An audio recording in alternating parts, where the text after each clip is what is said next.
No matter if points are gained or points are lost, there will be much to discuss.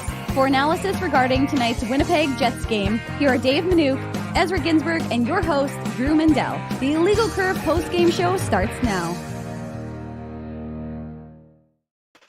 Ezra Ginsburg, a very important question for you before we begin the show. In your books, in your esteemed mind, in your estimation, is it afternoon at 4:46 p.m. or is it evening? Oh, I mean, it's evening. It's only evening until 6 o'clock. Like, as far as I'm concerned, 5:30 is still the afternoon. Okay, so you're saying it's still afternoon? Oh, right now is afternoon.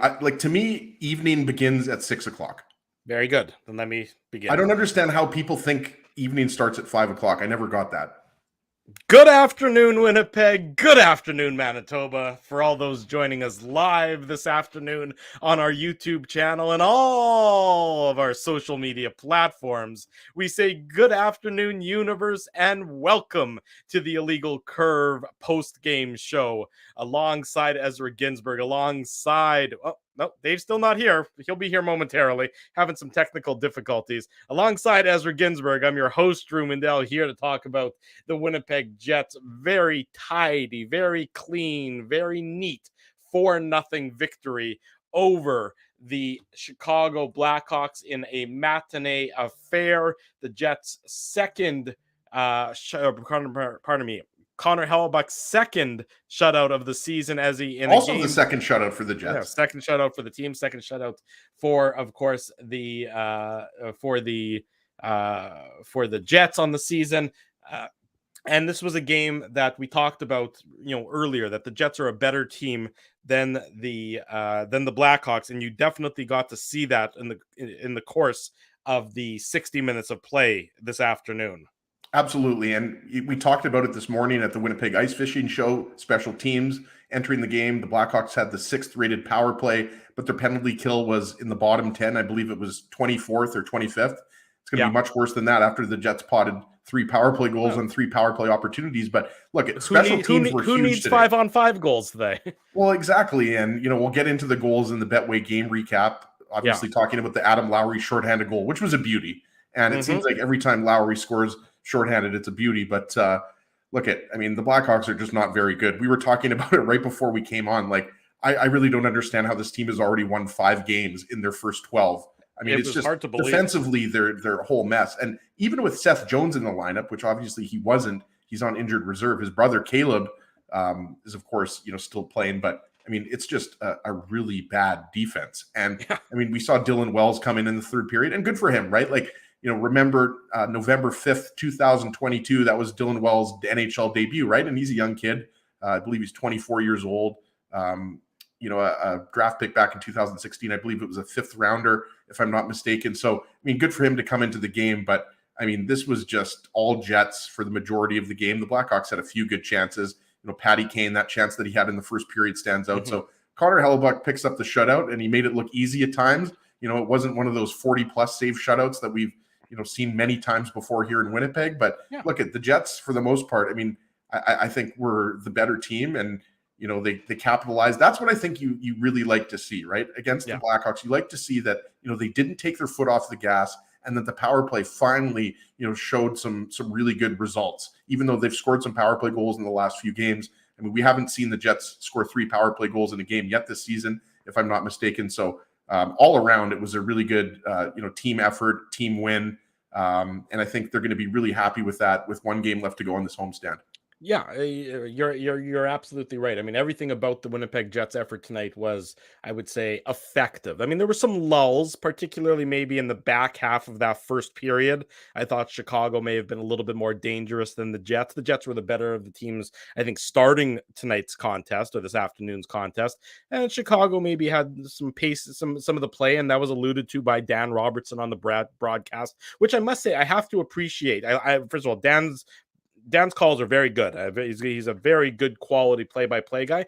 But when we had him on, at the beginning of the year, just before, after that first game against the Rangers, he said that he's not going to sugarcoat things, and he said, he's going to be honest, and that's just his nature as a broadcaster, that when the Jets are struggling or when another team is outplaying the Jets, he's going to say that. And he said that in that first period, when there was a period where the Blackhawks sort of found their legs after a bit of a slow start and were the better of the two teams for a few minutes. Obviously, it didn't translate into anything on the score sheet. As Connor Hellebuck, that's sort of when he had to make his biggest saves. You remember that really his best save of the game came sort of later in the first period. But I appreciate Dan being honest when he talked about that, and and then I appreciate the Winnipeg Jets sort of improving their game after that lull in the first period, at the late part of the first period. Yeah, and we mentioned we'll break down the goal in more detail here in a few minutes, but I mean, if you want the TSN turning point, it's got to be Lowry's goal, right? Like, I mean, Chicago's power play, even though they didn't score, and by the way, the Jets were 3 for 4. I forgot the power play in the third period. I forget who took the penalty. It was an ozone, and there's Dave M on his phone. Finally, Dave. Well, folks, let me before we bring Dave in, let me just tell you folks something. Remember when we were broadcasting this morning from the Winnipeg Ice Fishing Show, and we were giving praise to producer Tim, who basically did all the technological stuff to get us, sounding decent and get us on camera and really sort of brought this morning's broadcast all together. Well, Manuk can't figure out how to turn on his computer, as far as I can tell, which is now why he's doing the show off of his cell phone at home. Dave, can you maybe there's an IT expert in the chat who can help you with the difficulty?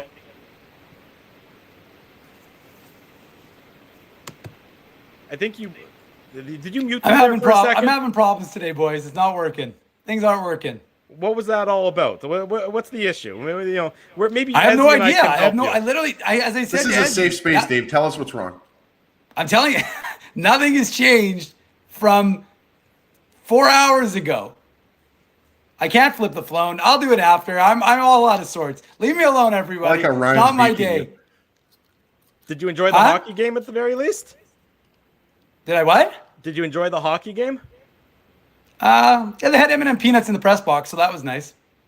Okay, well, thank you. That's some good insight. I'm thrilled that you were able to join us to provide the insight on the M&M peanuts. Drew, Dave looks very narrow. I don't know what it is. It's just something. It looks slimmer than usual. Look, I think Turd Ferguson said it best. Dave is a hot mess. And I think that's a really good way to describe you right now, Dave, is that you're a bit of a hot mess. Turd wasn't being very nice earlier in the chat, but Turd's got some good lines, so I laughed. Dave, This is the reality. We do 82 post-game shows a year, and for 81 of those 82 games, I'm upside down. Right? So you can be the hot mess once a year, and I'll be the hot mess sideways the other 81 times. There you go. Leave it there. Stop playing with your camera. You're making the rest of us sick.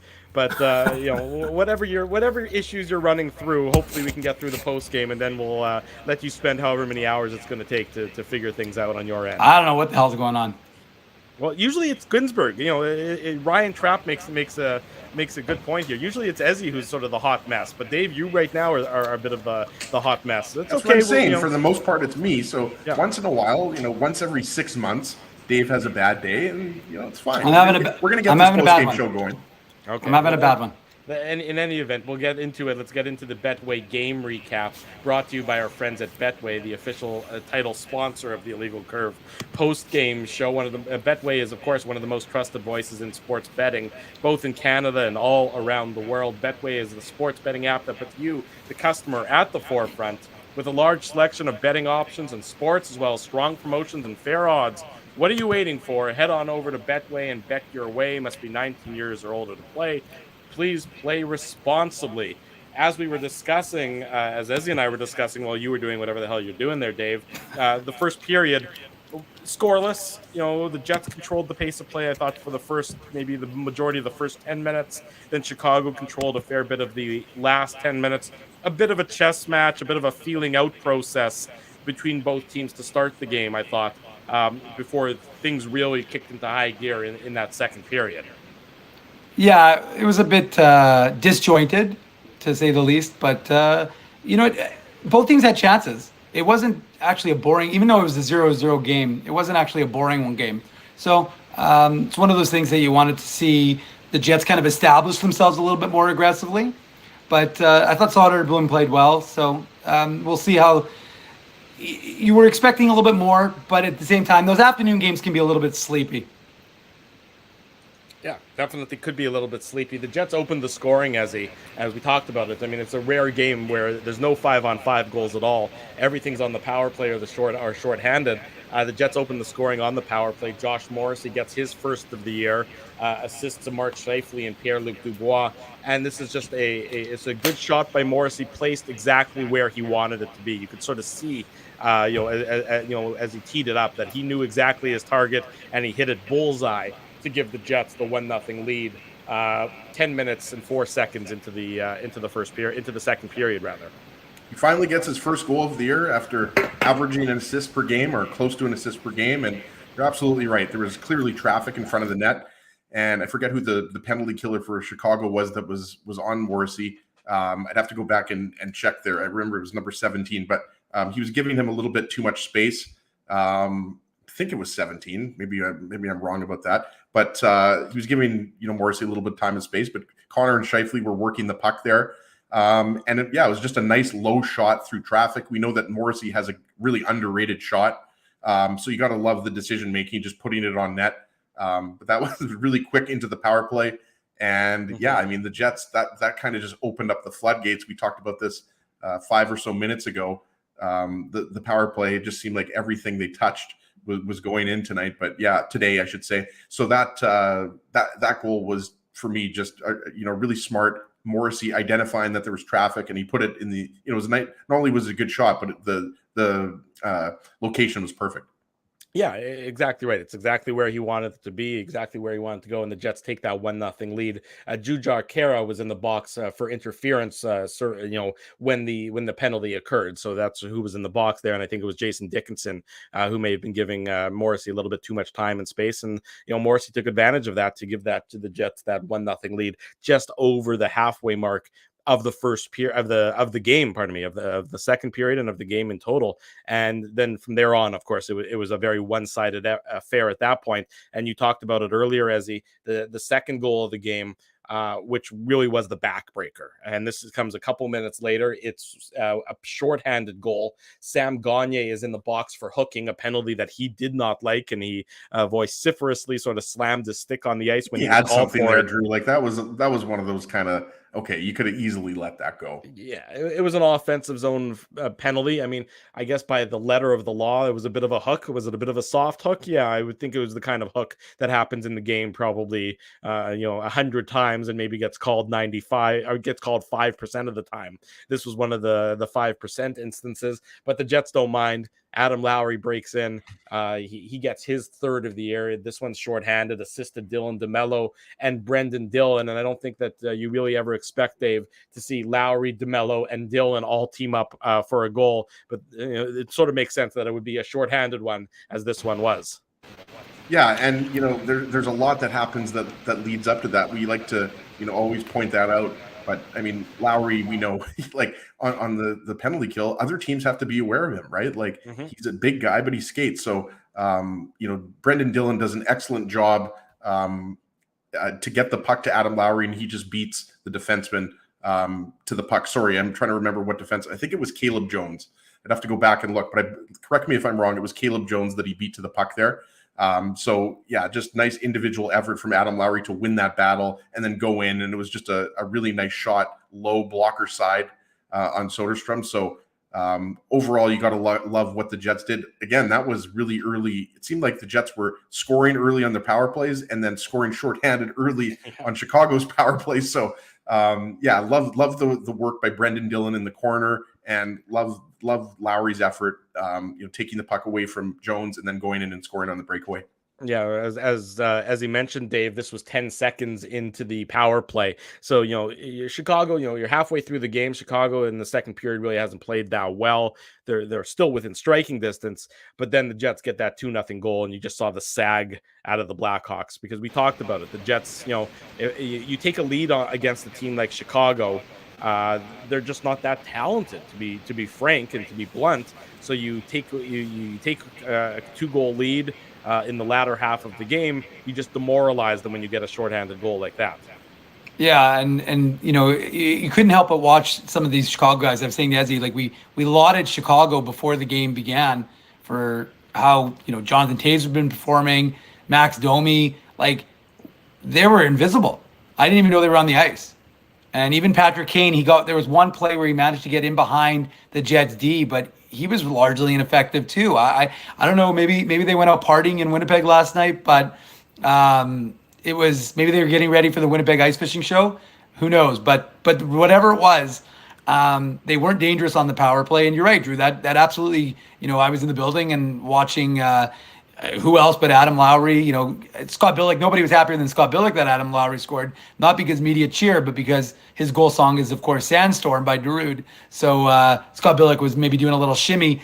And I should point out, because I don't think they showed it on the broadcast, but when Josh Morrissey scored his first goal, it was pretty entertaining because you could kind of see him like bopping his head to the music that he chose. So just one thing I wanted to mention is just the idea that the personalities of the players are really kind of coming to the fore with that sort of thing, and it's a good thing to show off to show that these guys actually have a bit of a personality. So that's an aside to what it's not really what you asked me about. Of course, what you asked me about was the sag that it created for Chicago. And yeah, I mean, look, special teams were huge for the Jets, right? I mean, obviously all 4 goals resulted for them this afternoon were special teams goals. So, and that's one of the things we talked about, right, on this morning's show was the power play hadn't been clicking. And again, Chicago's not exactly a team you would say, well, now your power play is fixed because Chicago, you went 3 for 3 against Chicago, but still you feel good. And it doesn't really matter who your opponent is. It's more about creating those good feelings amongst your team. We know already penalty kill wise, they're feeling good. We know that from a shorthanded perspective, Adam Lowry, I mean, he's got, I think that was his 9th career shorthanded goal, which puts him just behind Blake Wheeler, who has 11 for most on the team. So, I mean, that they feel good from a special teams perspective, but yeah, it was a good afternoon, and that created buzz in the building.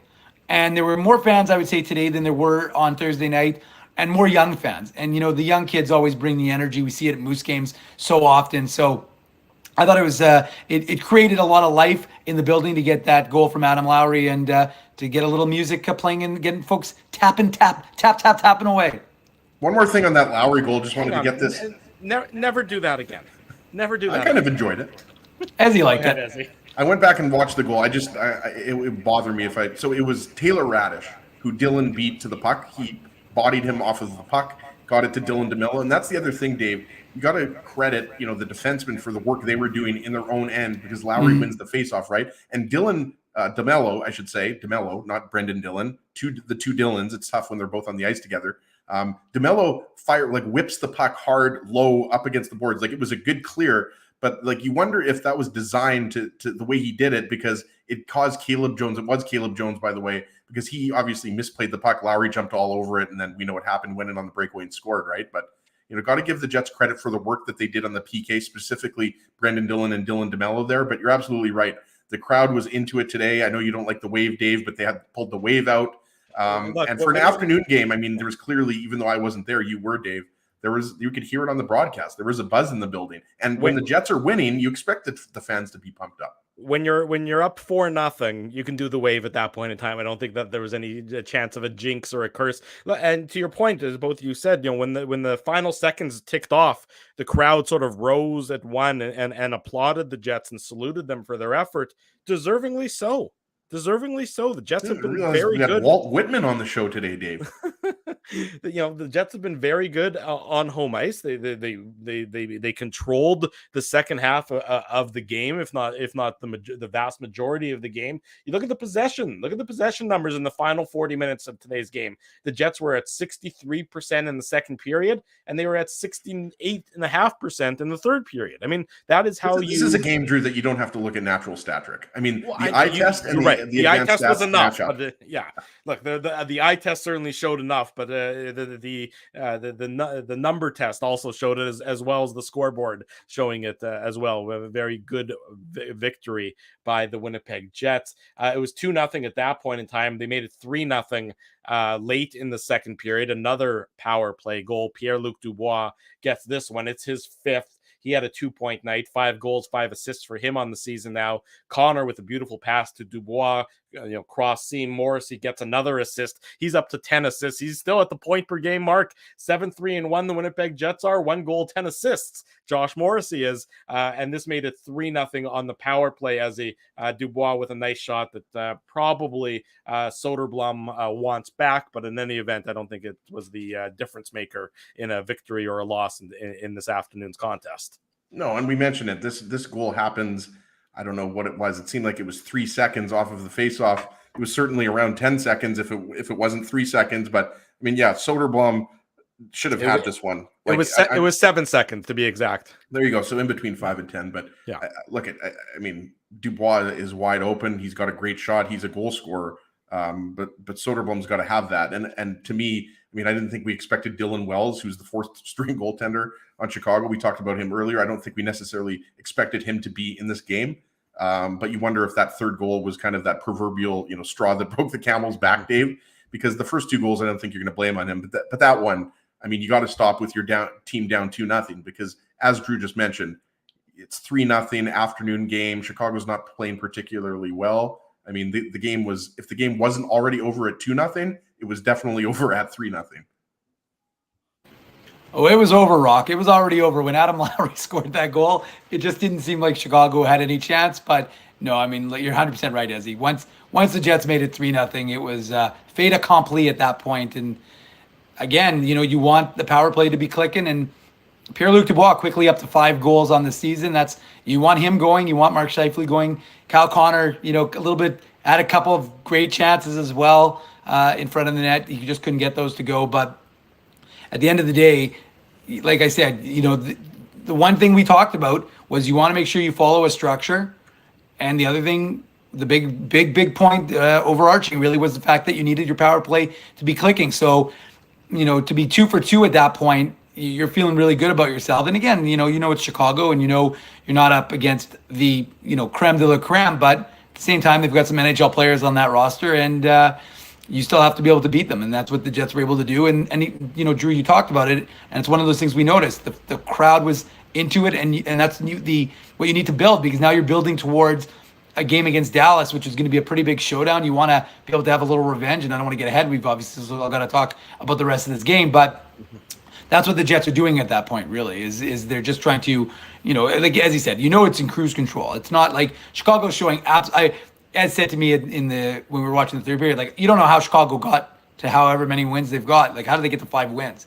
They don't look like they could have 0 wins right now. Like, honestly, that team didn't look like they deserved a win on the season. So, I mean, I'm not sure what happened, and obviously we keep our focus here on Winnipeg and the Moose as well, but yeah, it didn't look good. And if it wasn't over at 2-0, it was certainly over at 3-0.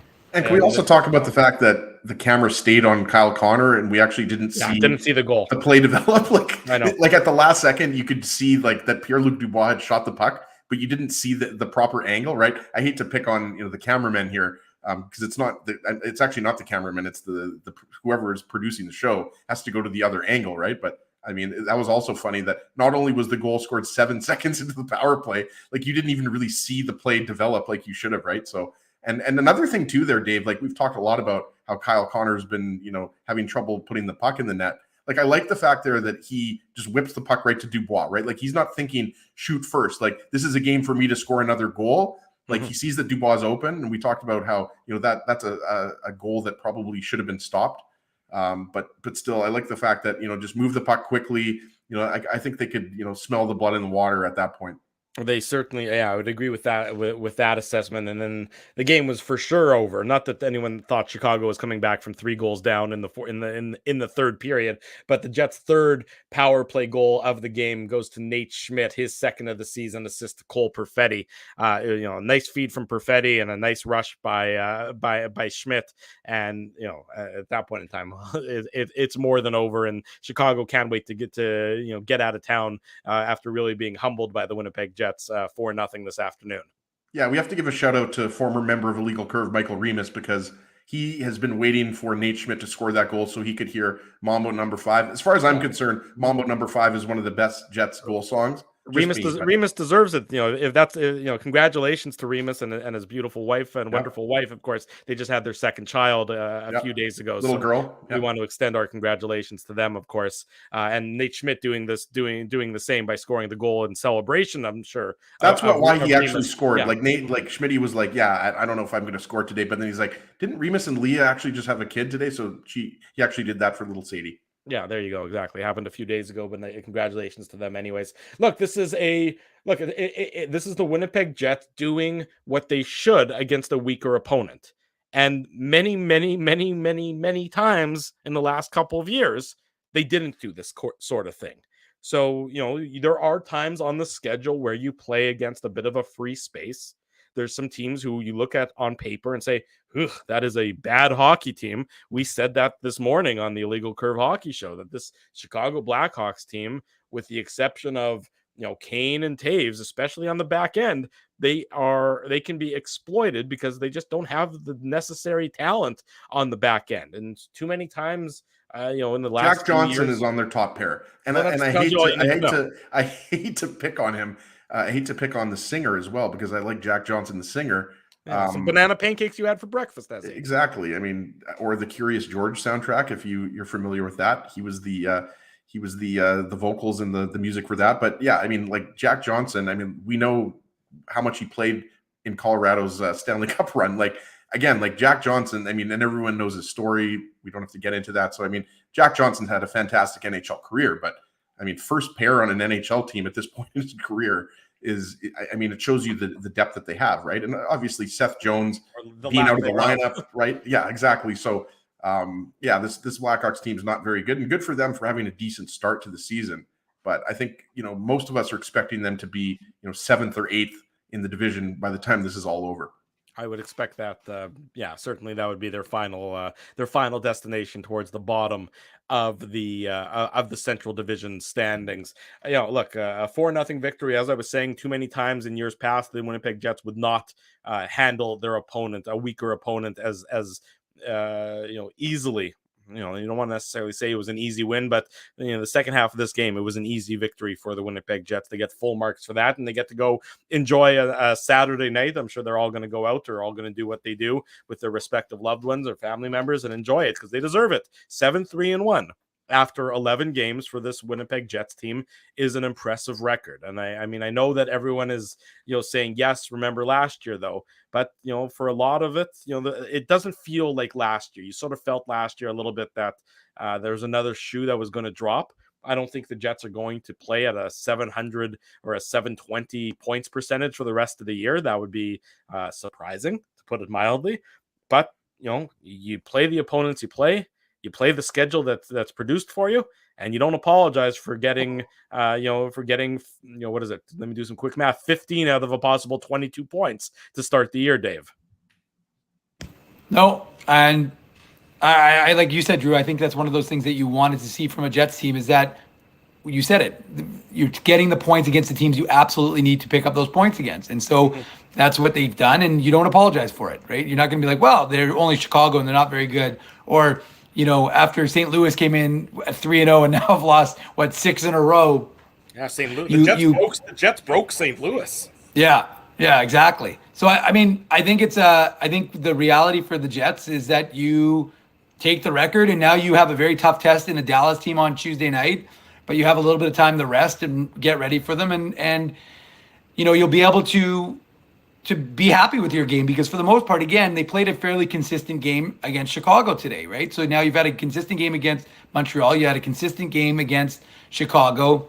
And now you can have a tougher, face a tougher opponent in the Stars on Tuesday. And so that we'll see, is your structure working? Is your everything that you've now done in the last couple of games against, quote, weaker opponents, has that been a false reality, or is it actually true? And we'll see against Dallas on Tuesday. Dallas is up 5-2 on Edmonton, by the way, boys. And I think Jason Robertson has 3 points or 4 points. He's unbelievable. I don't think he gets enough credit for how good of a player he is. But so Dallas is going to win again. So their Jets aren't going to gain any points on Dallas, unfortunately. But the Jets keep winning and banking points, and they'll stick at second in the Central. Yeah, as you said, and as we've sort of laughed about it, it's too soon in the season for scoreboard watching. It's too soon to be worried about, sort of who's 2 points in front of you or 2 points behind you, especially when you win a game. But the Winnipeg Tuesday's game against the Dallas Stars, I'm not going to say it's an important game because again, you're 7-3-1. It would be a good victory for the Winnipeg Jets just to sort of maybe reaffirm their start to the season on Tuesday, and then to maybe people will start paying a little more attention to their start to the season, because I haven't heard a lot of buzz throughout the league, of course, about the Winnipeg Jets, not surprisingly, because it is still too early to sort of get too excited about some teams that are performing unexpectedly. Maybe you've heard a little bit about the Devils so far, you've heard a little bit about the Sabres so far. Sorry, who, Drew? The Devils, your team, That's the right. New Jersey Devils. Well, it's about time. I mean, how many years have I sat through losing seasons, right? Like, it's my time to be on top.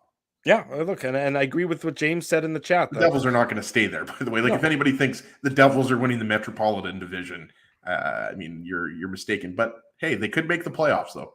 Yeah, but look, I agree with what James says here. Look, every game in the division is important. Division games take on a heightened importance compared to other games. They just do, by nature of the fact that you're playing against a division rival. Look, the top three in the division, no matter how bad the division might be, make the playoffs. So that's always what happens. That's why those games matter just a little bit more than some of the other games. They just mean a little bit more. And so tonight, this was a division game.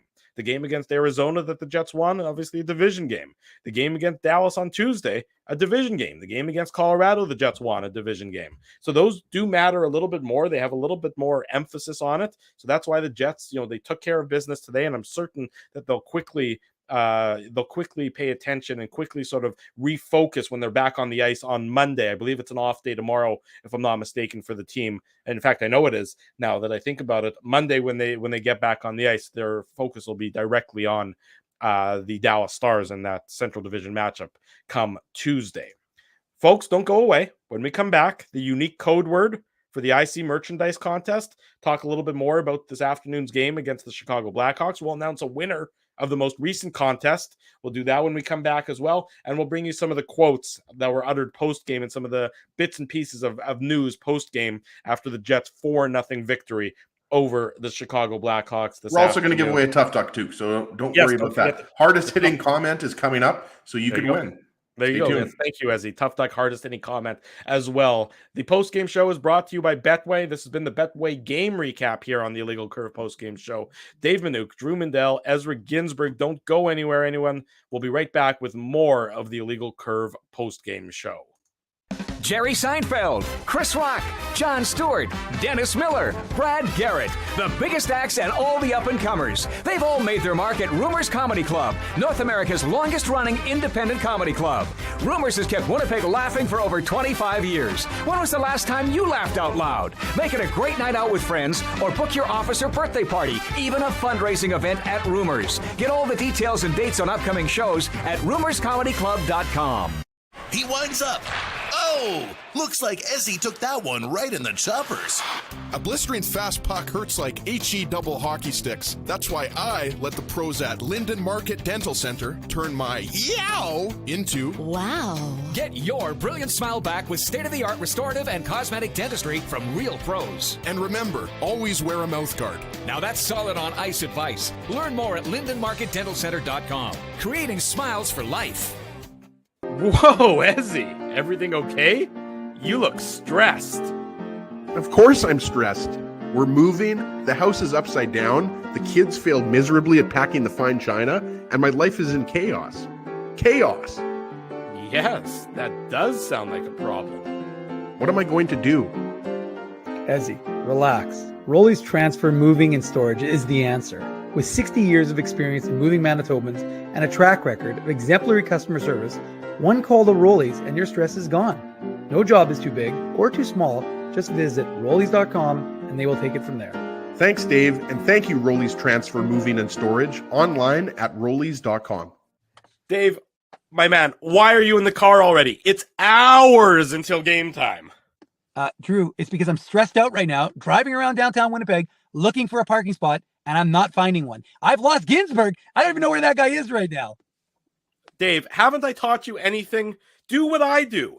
Pre-book your entire month's worth of game day parking with the Grid Park app. It's super easy to use and saves me both time and stress. Well, Drew, I'm not independently wealthy like you are. So I'm sorry that I don't have millions of dollars to pre-book my parking month in advance. What's that going to cost you? $25? How about $5? Come on, $5? No way. $5. I'm not telling you a lie. And our listeners can get a free park with the new special promo code Illegal Curve. Guess what? There's more. There's more, Drew. You're lying to me. What more could there be? Grid Park now has underground parking, so my car can stay warm during the game. So wait a second. All the driving around I do, looking for parking, minus 40, you're telling me I could be toasty warm in a car after the hockey game? That's exactly what I'm telling you. Underground parking. Just download the Grid Park app. That's GRYD Park and use the code Illegal Curve. All one word. You'll park for free your first time. Hi, it's Drew from Illegal Curve here. Selling your home can be stressful, but it wasn't for me. Thanks to my friends at Zappia Group Realty, they made the process so easy. My home sold within 48 hours and with multiple offers. Zappia Group Realty took care of everything with their exquisite customer service and attention to detail. If you want to sell your home for more in less time, get started by talking to Frank and Mauro Zappia of Zappia Group Realty. Online at zappiagroup.com. For 3 generations and over 80 years, Tough Duck has been making apparel that works and plays as hard as the people who wear it. From jackets to work boots and everything in between, Tough Duck's clothing can handle the harshest environments, even the Illegal Curve hockey show. Work to live, live to play. Visit toughduck.com.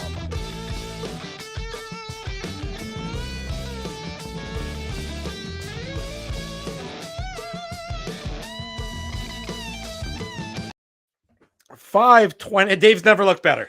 I gotta say, Manuk has never looked better than he looks right now. What is going on up there? I might have to go up there and see if Dave's okay. He might be dead. Why? I fixed it. Doesn't it? Why? Can you not see me? No, we can't see you. Really? No, we're playing a practical joke on you. I look fantastic on my screen. Well, you are just a black dot. You're a black square on the StreamYard feed that we use to bring this fine, technologically advanced, expertly driven post game show to the masses on an 82 game. You're okay. You're back. We can see you now. Oh God, turn it off. Turn it off. We don't want to see it. Turn it off. There we go. Today's Saturday. Do you think between now and Tuesday you'll be able to fix whatever is ailing you? Look, I have no idea what's going on. We do a remote for the first time in 10 years, and suddenly the whole system's breaking down. I don't have any idea, but whatever. Okay, well, we appreciate at least your head's still on fire. That there is something. My head's on fire. I got the selfie lamp thing going on right now, so we're good. There you go. That is still slightly reassuring that your head still is on fire. Okay, time for the unique code word of the day. Now, you good people who watch this post-game show on a night in, night out basis, or a game in, game out basis know what that's all about. I'm going to give you... I like Kenny's call. It's unique technical difficulty should be the unique code word for if I was picking. But Kenny, I didn't pick today. It was Drew. It's true. It's true. Today you got to mute yourself now. There you go. Dave's having some troubles. We'll let it slide today because he's doing a lot of good work, particularly on the website. So we'll let the issues that's happening on this post game show slide. But we'll definitely today's unique code word is Kornikova virus.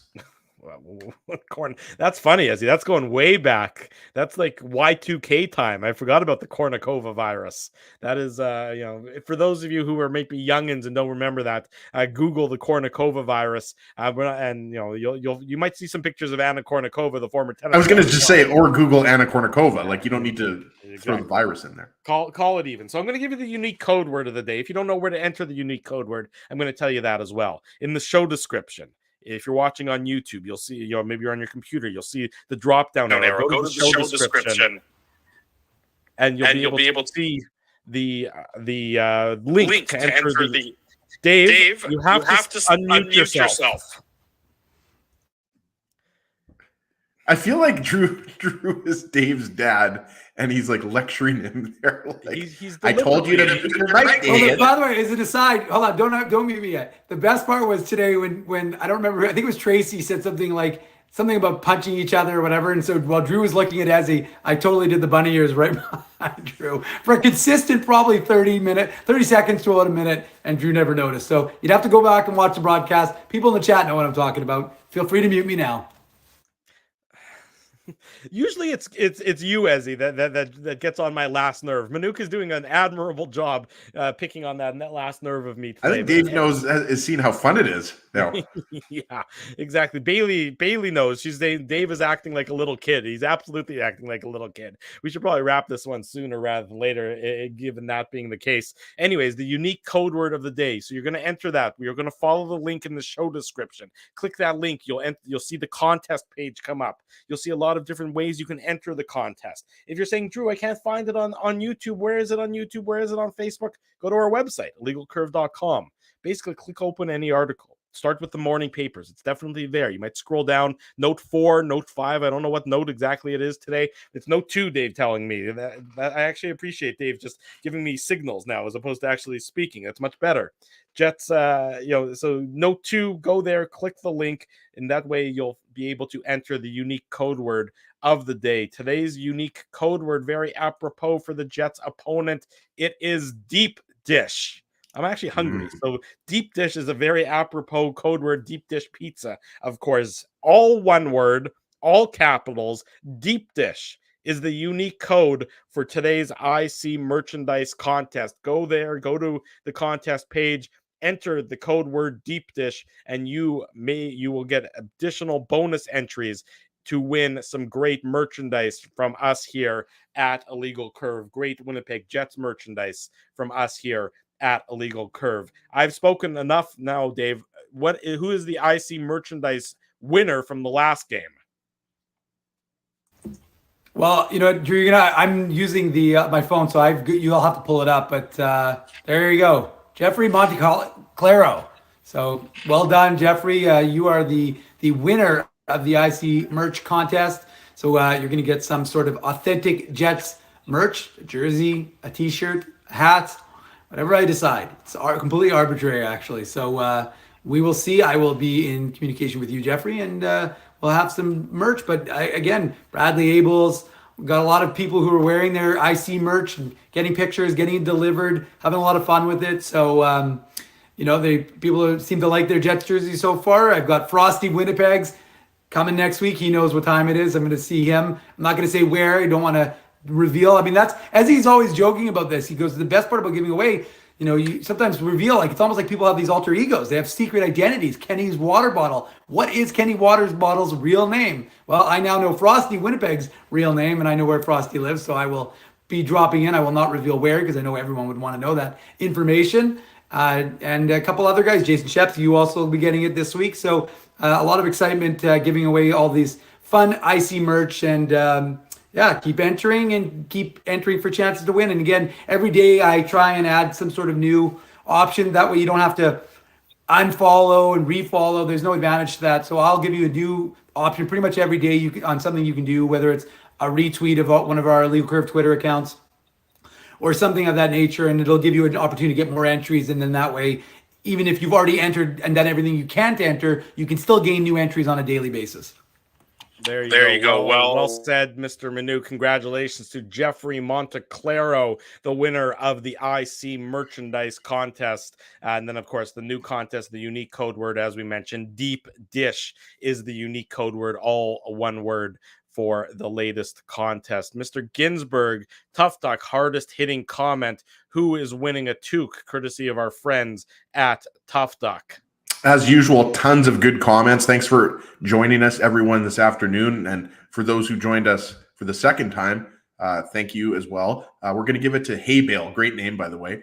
Lowry is a top 6 forward at times, playing as a third-line center. That was beautiful. Maybe we should use him in the shootout. I like that. First off, Lowry was clearly one of the Jets' best players, and the goal that he scored to put the Jets up 2-0 shorthanded was, I thought, the TSN turning point. Certainly, was a goal that made it almost impossible for the Blackhawks to come back the way they were playing on the offensive side of the puck, but just love it. And why not use him in the shootout? Like, to me, flip a coin for a shootout anyways, but for all the talk about Lowry not scoring enough goals, he actually buries, his shorthanded chances most of the time on the breakaway. So like that comment. So, hey, Bale, send me an email, ezra@illegalcurve.com, or slide into my DMs on Twitter @ICSEG, and Tough Duck will ship out a toque to you sometime next week. There you go. Congratulations to Hey Bale for their victory. I'd say his or her. I'm not sure which. Their victory in the Tough Duck hardest hitting comment on today's Illegal Curve post-game show. Before we wrap, a couple notes coming out of the post-game media availability.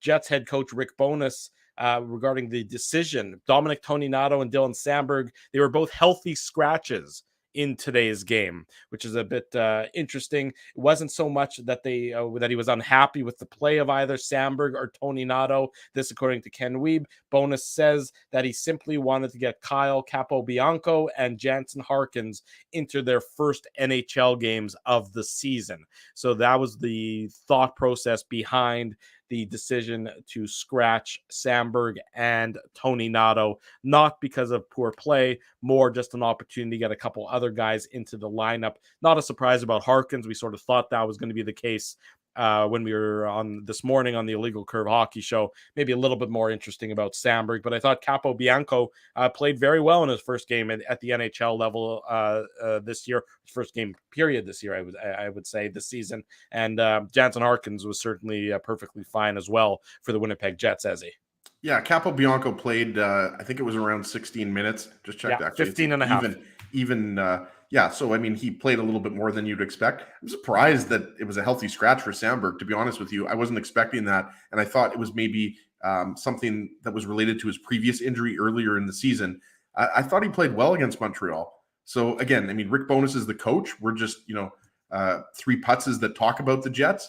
But I don't know about that. Like, do you really need to get Kyle Capobianco that badly into game 11? Like, I'm not sure why you need to get him into, ideally you want to get everybody into ideally I think they'd want to have both Toninato and Harkins in the game. Everybody wants to play, but was it because it was Chicago, so it was a lesser opponent? I think that's largely the thought process there. Yeah, but I just don't. I don't necessarily To me, no problem with Jansen Harkins in for Toninato, right? You're rewarding him for how well he's played with the Moose, Dave. And again, I'm not trying to stir the pot here.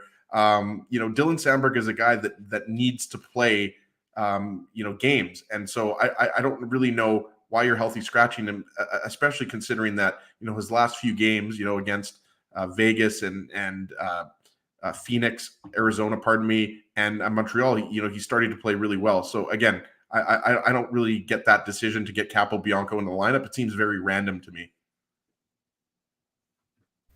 Well, actually, having said that, Ezzy, having you had said that, I actually thought Capobianco played a good game. I actually thought, especially given the fact that he hasn't played in a long time, I thought he came in well. I thought he played well with Dylan DeMello. I thought that was they seemed to have some good. There was one sequence, second or third period, I don't recall exactly, but they controlled the play for quite a stretch and allowed the Jets to really have some nice ozone time. So, credit him, 11 games into the season, playing a good stretch of time, and like you said, a decent amount of minutes.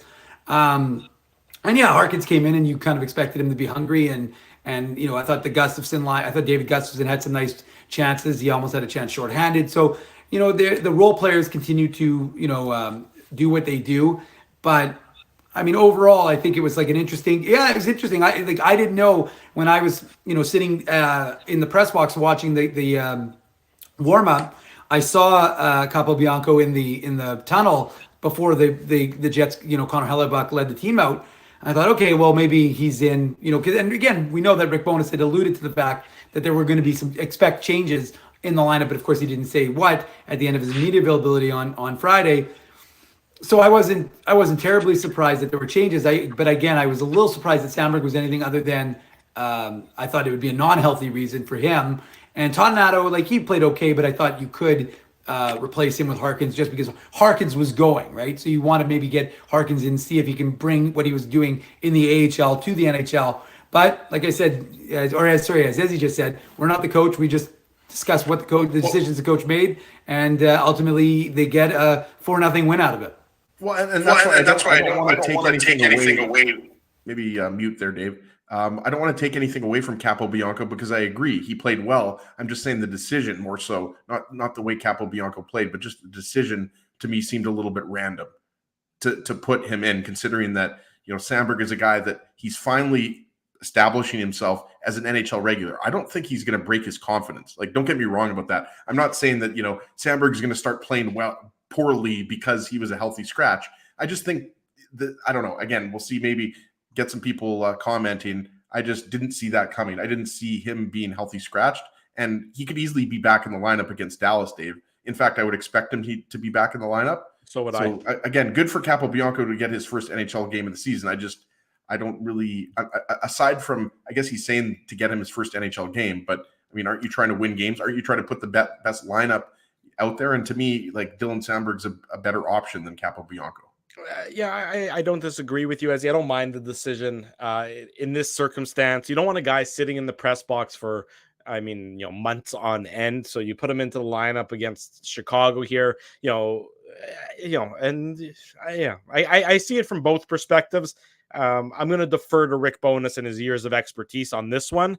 Sometimes there's decisions that I really just don't understand. This one, it's a little eyebrow raising to me, but I can also hear the reason and accept it and say, yeah, if you're going to get a guy in and maybe it's only a one-off, it wouldn't surprise me if it's only a one-off. I don't think all of a sudden that Capobianco is going to become a regular in this lineup. Then you do it on this game against the Chicago Blackhawks, an opponent that you're not really worried that he's going to that his play is going to necessarily be a detriment. The best is Dave misspelled disturber. He did misspell disturber. That's true. He changed his name. Dave's lost his mind, folks. Dave is usually Dave did color for the Moose game yesterday with Daniel Fink. I mean, there was a show this morning. I mean, Dave M is driving across the city, with the icy merchandise. So, I mean, look, Dave's tired. I think he's just having an off. I will say though, as a quick aside, boys, I really like the jersey. The reverse retro jersey. I know we haven't really talked about that, but I know we're not suddenly going to become aesthetics.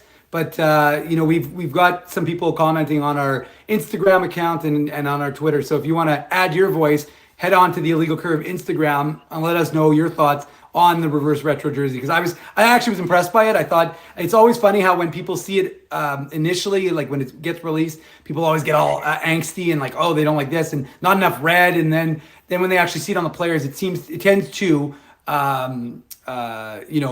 change their minds a little bit. So I think I liked it. I thought they looked sharp. I'm just curious what I think Ezzy liked them. Drew, you didn't mention what your thoughts were on them, but again, I think it's that 90s nostalgia. I think you see them and you kind of go, okay, I'm into that. That looks really good.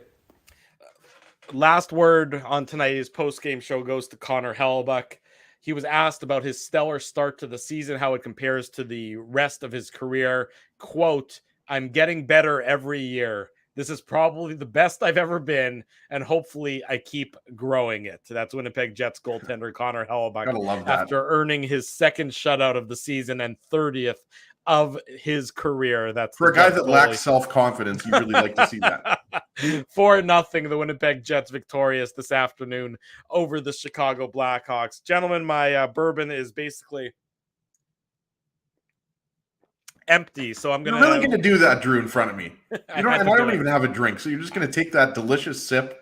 Yeah. And not offer us any. Not offering you a thing of it, but I'm going to go refill. We're going to say thank you to everyone who's joined us really all day long this morning with the Illegal Curve Hockey Show, and again this afternoon with the Illegal Curve post-game show. A big thank you to our sponsors who make this show, the Saturday show, the website, a possibility. Rumors Restaurant and Comedy Club, Linden Market Dental Center, Zappia Group Realty, Betway, Tough Duck, Boston Pizza, Seagram's, Rolly's Transfer, Grid Park, and The Keg. Support these fine businesses because of their continued support of Illegal Curve Hockey. If you know of a keg dinner right now, maybe with a little Boston pizza mixed in there. There you go. If you know of a company that should be a sponsor of this show, or if you are associated with a company or a business that should be associated with this show, Well, let we should us probably know. bring an IT company on, to be honest with you. Well, anybody would help Nanook at this point in time because he's just a disaster. In any event, let us know. You can always email any of us. You can slide into our DMs. You can slide into the Illegal Curve DM as well. Big thank you to everyone for joining us. It's been a busy day, but it's been a fun day, as it often is when we have to do these back-to-back. We'll do another one next Saturday. It'll be an early morning and then a late night, as the Jets will be on the West Coast. But before then, of course, Tuesday evening against the Dallas Stars with post-game show right back here at 9:45 p.m. IllegalCurve.com is your home for all the latest Winnipeg Jets news. Dave M is going to do a yeoman's job keeping that updated. Fortunately, his computer will hopefully continue to work. A big thank you to all of you. For Ezra Ginsburg, for Dave Manook, I'm your host, Drew Mandel. If it's, until Tuesday at 9:45 p.m., we wish you good night and good luck, and thanks for watching the Illegal Curve postgame show.